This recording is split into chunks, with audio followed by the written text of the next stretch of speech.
Welcome back to Luxury Auto on the channel where we take you beyond luxury cars and refined living to dive into the most unforgettable cultural moments. Today we bring you a story that shook the television world and dominated headlines across the globe, a fiery confrontation on Good Morning America between former Duchess Meghan Markle and co-host Michael Strahan. What was supposed to be a polished conversation about charity and public service spiraled into one of the most awkward, tense and ultimately humiliating clashes ever broadcast live.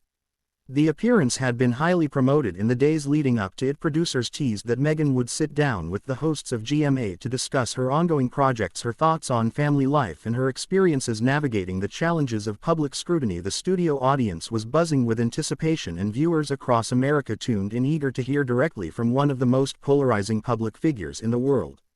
Meghan arrived with poise, wearing a sleek tailored dress, her smile perfect, her demeanor calm. She shook hands with Robin Roberts, George Stephanopoulos and Michael Strahan as the cameras rolled. The segment began warmly. Robin asked about Meghan's charitable ventures and her advocacy for women's rights. Meghan spoke eloquently about her passion projects, her voice smooth, her words carefully chosen. At first it seemed like another polished interview.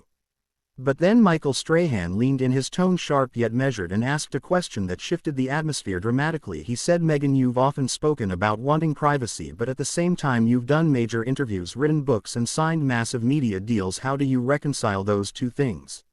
The room fell quiet, the audience waiting. Meghan smiled tightly and replied, "I think it's about controlling my own narrative. Everyone deserves the right to share their story on their own terms." Michael raised his eyebrows and pressed further, "But don't you think there's a contradiction in asking for privacy while simultaneously living in the spotlight? You're not exactly staying quiet." Meghan's smile faltered slightly. She countered, saying, "The difference is choosing when and how to speak instead of being hounded by the press every day."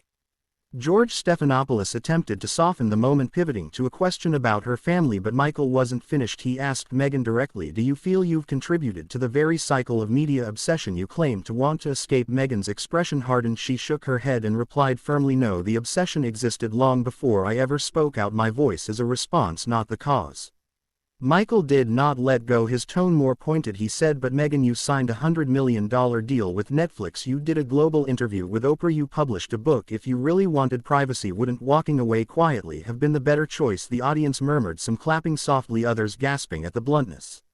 Meghan bristled visibly, her polished calm demeanor giving way to frustration. She said with emphasis, "Michael, I will not apologize for using my platform to talk about issues that matter. This isn't about tabloids or gossip, this is about making change." Michael responded quickly, "But Meghan, you keep framing it as change when much of it looks like profit." That word profit hung in the air, heavy with implication. The crowd stirred again. The camera cut briefly to Robin, whose polite smile masked the tension.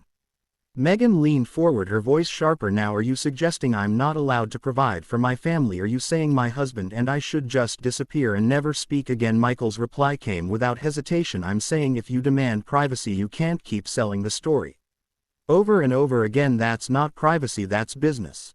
The audience erupted in a mix of applause and gasps. The clash was no longer subtle, it was raw, unfiltered confrontation. Meghan shook her head in disbelief, saying, "This is exactly the problem. People like you reduce everything to money and headlines without acknowledging the real human cost." Michael did not blink. He said, "People like me ask the questions the public wants answered, and right now the public sees contradictions."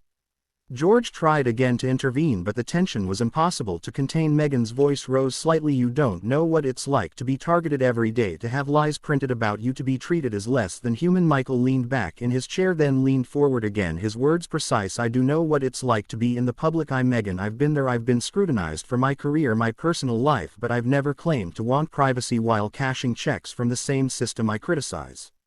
The studio gasped. This was the moment. The humiliation was complete. Meghan's expression froze, her lips pressed tightly together, her eyes flashing with anger. She tried to speak, but the audience reaction drowned her out. Cheers, applause, and even a few boos filled the air. She finally said quietly, "I think we're done here." She removed her microphone and stood up. Robin reached out, trying to de-escalate. George whispered something to the producers, but Michael remained steady, his gaze unflinching.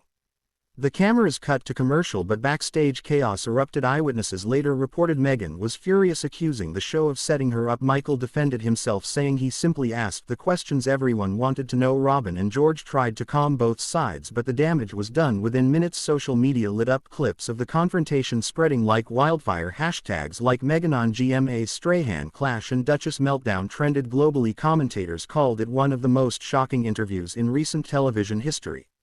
The fallout was immediate. Tabloids splashed headlines about Meghan being humiliated on live TV. Pundits debated whether Michael Strahan had gone too far or whether he had simply done his job as a journalist. Fans of Meghan rallied to her defense, claiming she was ambushed. Critics argued she had finally been held accountable for contradictions in her public persona. The debate dominated morning shows, talk radio, and late-night comedy sketches for weeks.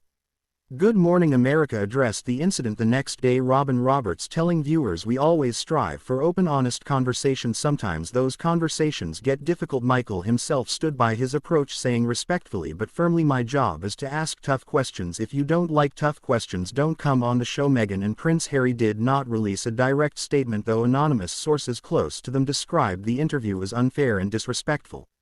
Cultural critics dissected the confrontation, some arguing it exposed the fragile relationship between celebrities.